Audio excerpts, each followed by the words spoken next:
Hey guys, so I wanted to do a quick little update before this review starts, just to say that I will now be doing decimal scores in my reviews. Now, with that, means I have to change some of the earlier reviews that I've done when I didn't do decimal scores. So, new updated scores on Sgt. Pepper's Lonely Hearts Club Band are this. Any track that I scored a 9 would have gotten a 9.75 had I been doing decimal score. So if it confused you why it only averaged out to like a 9.6 or something, that's why. It's because I wasn't doing decimal scores.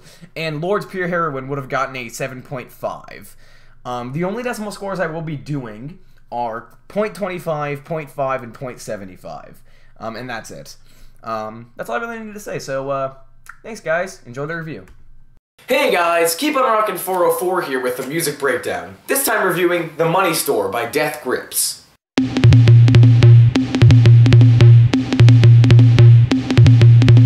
This is the second album from experimental hip-hop group Death Grips, and it's certainly the most accessible they've released.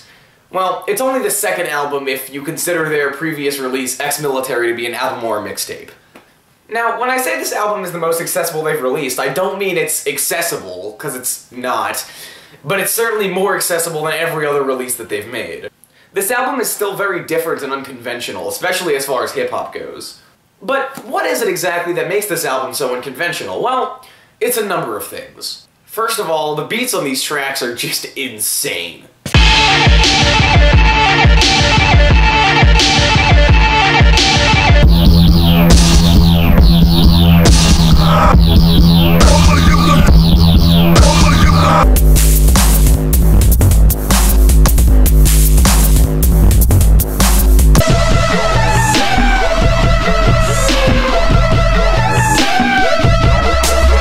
Next we have MC Ride's vocal delivery. On the first track, Get God, he's very mellow with his rapping and he sounds very laid back.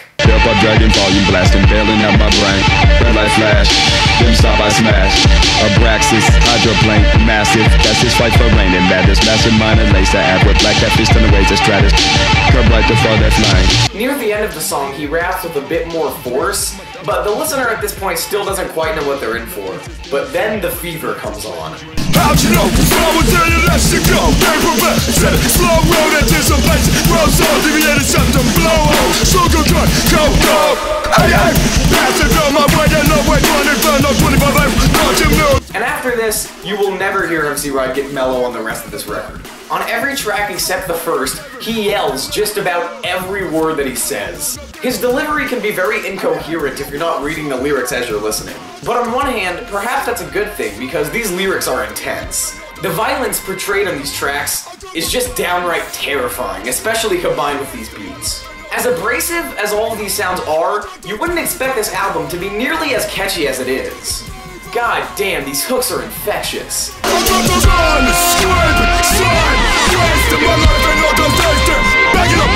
Hustle bones coming out my man. Hustle bones coming out my. Hustle bones coming out my man. Hustle bones coming out my. Coming out my man. I see booty. I stay naughty. I see booty. I stay. I see booty. I stay naughty. I stay booty. I stay. That we came to blow those system. You know what I'm saying? You know. Bragging about it, you at it all down. But what's up now when your shit is? I still can't get them out of my head to this day. They're awesome.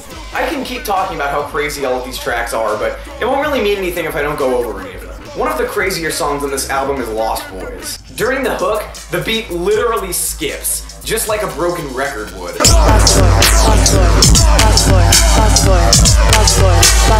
The whole track is haunting. It's really creepy and atmospheric. The track right after that, Blackjack, is just as insane. The vocals are extremely echoey, which only makes them harder to understand. The track's beat just flows through you, and by the time the hook comes around, it just becomes flat out nuts.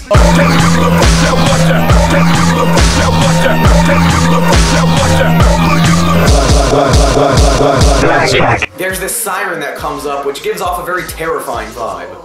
The track Double Helix is also all over the place. There's this voice sample that just gets played in the background whenever the fuck it feels like it. There's also this chilling bell sound played throughout the hook. See, really wanna know, double, double, double. See, really wanna know, double, double, double. Punk Wait is yet another intense track. Hot shit, cold shit, okay motherfucker, let's do this. The beat on this one is fucking awesome. It's so loud and it pounds over MC Ride's yelling. Zach Hill's drums kind of get drowned out throughout the chorus on this track, and though that sounds like it would be bad mixing, it actually ends up being very hypnotic. 25, 8 buck, play, 25, 8, buck, play, 25, 8, buck, play. The closing track, Hacker, happens to also be my favorite track on this record. My god, the hook on this track gives off this really cool cyberpunk vibe.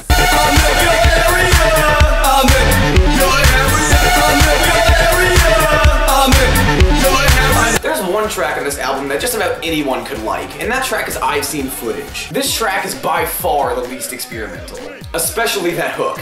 Easily one of the catchiest on here. The lyrics also give good context for this entire album. It kind of explains how Ride's seen all this fucked up shit, and it really explains why Ride raps about all this fucked up shit. This album certainly has a dud though, and that track is Fuck That.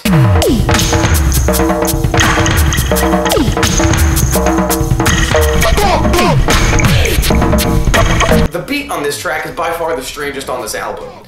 And while that isn't necessarily a bad thing, just because something is experimental doesn't automatically make it good. The track isn't bad, I suppose, but it just comes and goes and you'll forget about it immediately afterwards. Besides that, this album really is a unique listen. Not that it's the most experimental album ever made or anything, but it's one of the most interesting takes on hip-hop that I've ever heard. It doesn't stray too far from the genre, but it also isn't held back from it. I would strongly recommend this one. I give The Money Store an excellent 9.25 out of 10. Just an awesome album all around. Bitch, please, you must be smoking rocks, real shit for my